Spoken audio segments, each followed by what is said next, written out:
Halo, Assalamualaikum warahmatullahi wabarakatuh. Ketemu lagi dengan saya Nur Saifi di channel Flash Matematika. Kita lanjutkan untuk materi vektor. Kali ini kita masuk ke materi hasil kali skalar atau perkalian titik dari dua vektor. Biasanya kita simbolkan dengan A titik B atau A kali B. Oke, konsepnya sebagai berikut. Hasil kali skalar antara vektor A dan B biasanya ditulis dengan ini ya, A kali B seperti ini, dibaca A kali titik B, dan ditentukan hubungannya dengan rumus sebagai berikut. Ada dua kondisi. Yang pertama, jika diketahui panjang dan sudut yang dibentuk, misalkan ini panjang A ada, panjang B ada, kemudian sudutnya ada, kita bisa gunakan rumus A kali titik B sama dengan panjang A kali panjang B dikali cos sudut yang dibentuk, ya, panjang kali panjang dikali sudut yang diapit. Berikutnya, jika diketahui komponen vektornya, misalkan vektor A komponennya X1, Y1, Z1 dan vektor B komponennya X2, Y2, Z2, maka perkalian titik dikerjakan dengan rumus kita kalikan X dengan X ya, X1 kali X2 ditambah Y1 kali Y2 ditambah Z1 kali Z2, semuanya ditambah. Jangan lupa ditambah ya, jadi yang sering terjadi anak itu hanya mengalihkan apa adanya.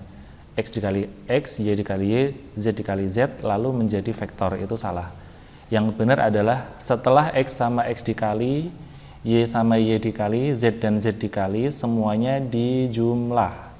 Sehingga nanti jadinya skalar, yaitu suatu angka yang tidak mempunyai arah. Jadi hanya sekedar angka atau mempunyai nilai, mempunyai panjang.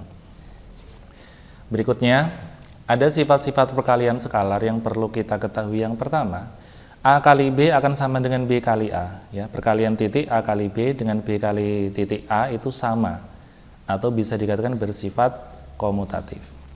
Yang kedua, A kali B ditambah C itu sama saja dengan sifat distributif.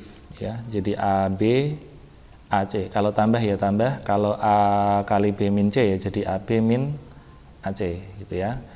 Berikutnya, K kali A kali B, K di sini suatu konstanta ya, K di situ suatu skalar atau konstanta.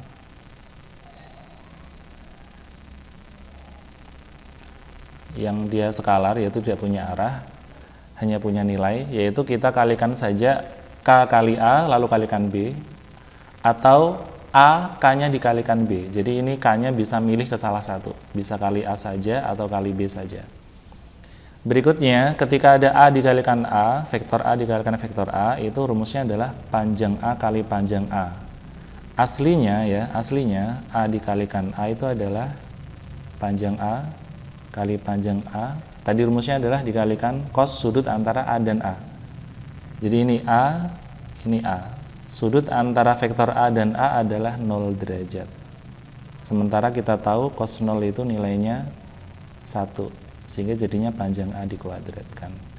Oke ya, ini rumus untuk A kali A. Berikutnya, di samping itu kita perlu mengetahui juga nilai-nilai trigonometri dari sudut istimewa, terutama yang bagian cos ya. Cos 0 nilainya 1, cos 30 nilainya setengah akar 3, cos 45 setengah akar 2, dan seterusnya sampai di kuadran ke 4. Namun yang biasa kita pakai paling kuadran 1 dan kuadran 2. Kalau di kuadran 1 kita lihat semua nilai kosinusnya positif, sedangkan di kuadran 2 semua nilai kosinusnya adalah negatif. Materi ini ada di matematika wajib ya, kelas 10 semester 2. Jadi trigonometri nilai-nilainya, kemudian kapan dia positif, kapan dia negatif, dan seterusnya ada di matematika wajib. Jadi di vektor kita memakai kosinusnya saja, namun terkadang bisa juga ditanyakan sampai yang tangen ya, sin dan tangen. Nanti saya ajari. Baik, ini adalah tabel-tabel yang perlu kita kuasai juga. Next, kita ke contoh 1. Panjang vektor A dan panjang vektor B masing-masing adalah 4 satuan dan 5 satuan. Oke, kita cari dulu. Berarti panjang A adalah 4 dan panjang vektor B adalah 5. Besar sudut antara vektor A dan B sama dengan 60. Tentukan hasil kali skalarnya. Kemudian sudutnya, alfanya adalah 60 derajat. Hasil kali skalar adalah A dikalikan titik B. Sama dengan, karena ada panjang, kita gunakan rumus yang tadi, yaitu panjang A kali panjang B dikali cos sudut yang diapit. Panjang A-nya 4, panjang B-nya 5, cos 60, kita lihat tabel lagi, cos 60 nilainya setengah, ya. Jadi kita kasih setengah. 4 dibagi 2 itu 2, 2 kali 5 jawabannya 10. Seperti itu caranya. Berikutnya contoh 2. Hitunglah nilai A kali B dari setiap pasangan vektor A dan B pada gambar berikut, ya. Di sini ada panjangnya 6, panjangnya 3, sudutnya 45. Berarti A kali B sama dengan, rumusnya adalah panjang A, panjang B kali cos 45. Panjang A-nya 6, panjang B-nya 3, cos 45 adalah setengah akar 2. Ini bisa kita sederhanakan, dapatnya 3. Kemudian 3 kali 3, 9, masih akar 2. Ini jawabannya. Berikutnya, panjang A7, panjang B5, sudutnya 60. Langsung saja A kali B sama dengan, berarti panjang A dikalikan panjang B dikalikan cos sudutnya 60. 7 dikali 5 dikali cos 60 itu setengah, yaitu 35/2.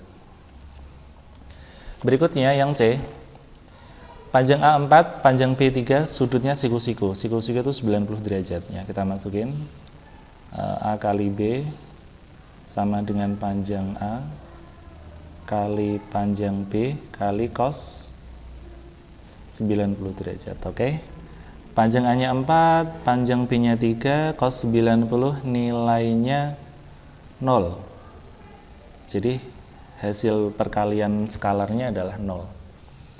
Yang D, panjang A-nya 6, panjang B-nya 4 membentuk sudut 120 derajat. Jadi langsung saja A kali B sama dengan panjang A kali panjang B kali cos 120 derajat.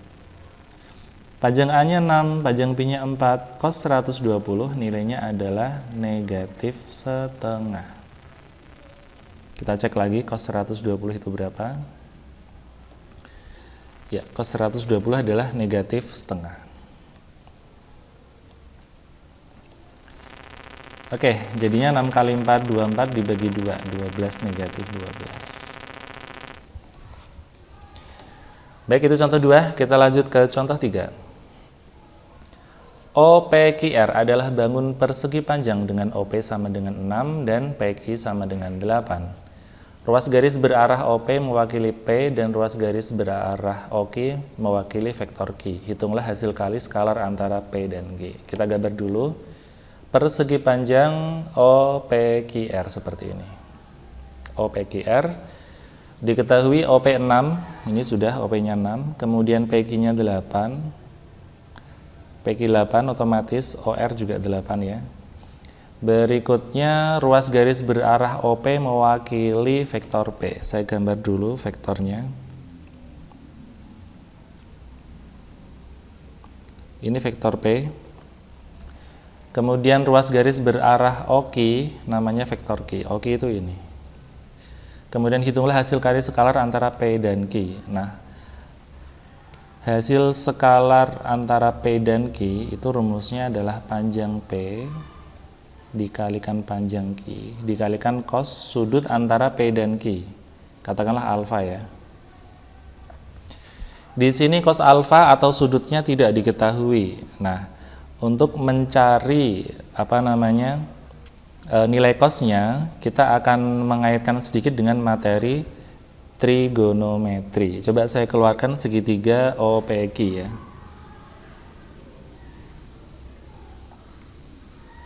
Di sini O, di sini P, di sini Q. Dengan panjang OP-nya 6, PQ-nya 8. Kita bisa mencari dulu panjang OK dengan Pitagoras, yaitu 6, 8 pasti dengan 10. Atau kalau kita hitung 6 kuadrat ditambah 8 kuadrat. Nanti akar 100 yaitu 10. Sebagaimana diajarkan di matematika wajib, trigonometri itu untuk sin rumusnya demi. Depannya sudut itu 8, saya kasih dulu tanda. Ini de. Yang ada di sampingnya sudut namanya samping, yang ada di miring namanya miring. Sementara sin itu demi. Depan berarti 8, miringnya 10. Dibagi 2 ya, jadinya 4/5. Nah, ini yang kita cari. Cos alfa adalah sami. Dihafalin, cos itu sami, sampingnya 6, miringnya 10. Dibagi 2 jadinya 3/5. Dan tangen alfa adalah desa.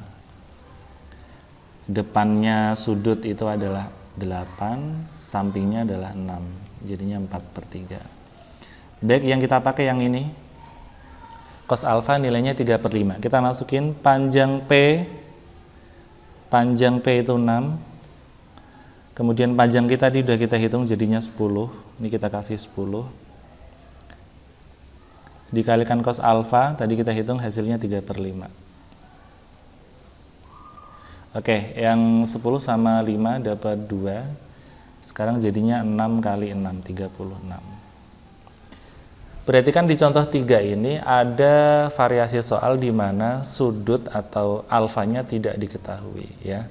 Kita bisa menggunakan aturan segitiga siku-siku, perbandingan trigonometrinya, bahwa sin itu demi, nih cos itu sami, tan itu desa.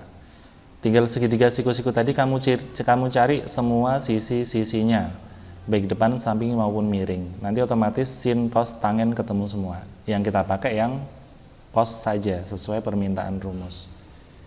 Gitu ya. Baik, kita lanjut ke contoh 4. Diketahui vektor A dan vektor B membentuk sudut 60 derajat. Oke. Panjang vektor A adalah 4, sedangkan vektor B panjangnya adalah 5. Tentukan nilai A kali A plus B. Oke. Cara mencarinya adalah kita bisa gunakan sifat distributif dulu, yaitu A kali A ditambah A kali B. Seperti ini dulu. Untuk A kali A, kita biasa gunakan rumus yang tadi saya tulis, yaitu A kali A adalah panjang A dikuadratkan.